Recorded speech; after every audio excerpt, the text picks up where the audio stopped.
Mpote Bandeko, Liman Talk About. Avant de poursuivre cette vidéo, n'oubliez pas de vous abonner, de cliquer sur la cloche de notification, car c'est l'opération 200 abonnés. Nous devons atteindre au moins 200 abonnés. Ça sera intéressant. Et surtout, abonnez-vous sur ma page Facebook. Je mettrai le lien sur la barre de description. Là-bas, je poste des vidéos de moins de 10 minutes sur l'apprentissage des chinois. Mais également, je rediffuse les vidéos YouTube. Donc, ça sera intéressant. On doit s'élargir. Let's go!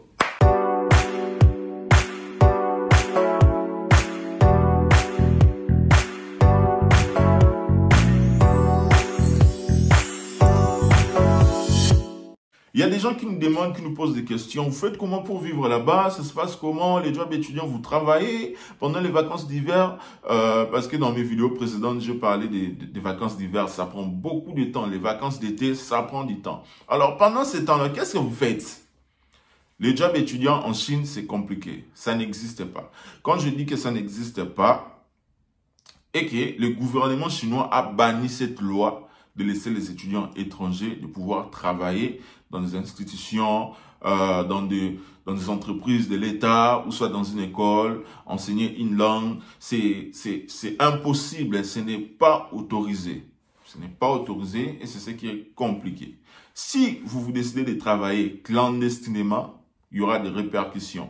Tôt ou tard, ils vont vous attraper. Soit tu seras rapatrié, soit ils vont te donner une amende. Pour bosser en Chine en tant qu'étranger, tu dois juste avoir ton diplôme, hein, ton bachelor, ton PhD, ton master's, parce que à ce stade-là, tu ne seras plus étudiant. Vous savez, en étant étudiant, notre visa est de type X1 et XD. Mais en étant travailleur, tu n'auras plus ce type de visa. Ça sera un autre visa, ce qui te permet de travailler tranquillement. Mais je me dis toujours, même si le gouvernement chinois a banni cette loi de pouvoir laisser les étudiants étrangers de travailler, mais moi, je me dis, toi-même, tu peux créer ton propre job.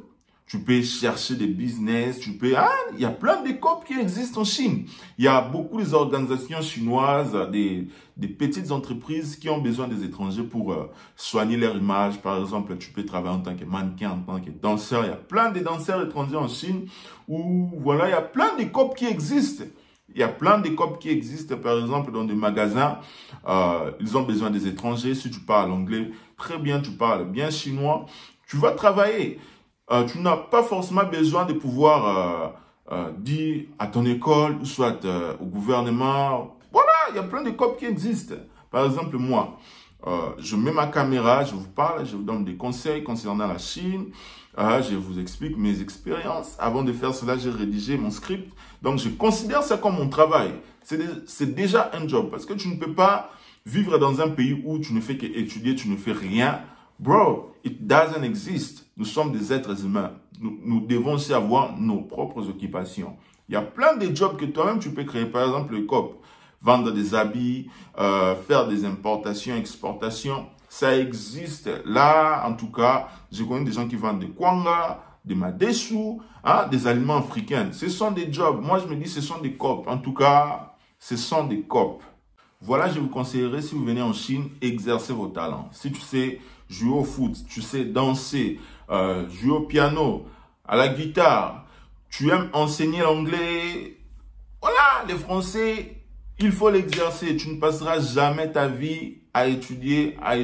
Il faut l'exercer. Ça rapporte de l'argent. Surtout, enseigner l'anglais aux enfants de moins de 5 ans. Comme je disais au début, c'est impossible de travailler en tant qu'étudiant étranger dans une école parce que ça sera illégal. Tu peux trouver des COP dans des maisons à maison.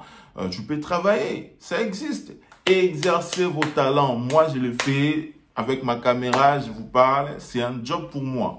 J'ai d'ailleurs un ami, il joue au foot, il a des trophées, des awards.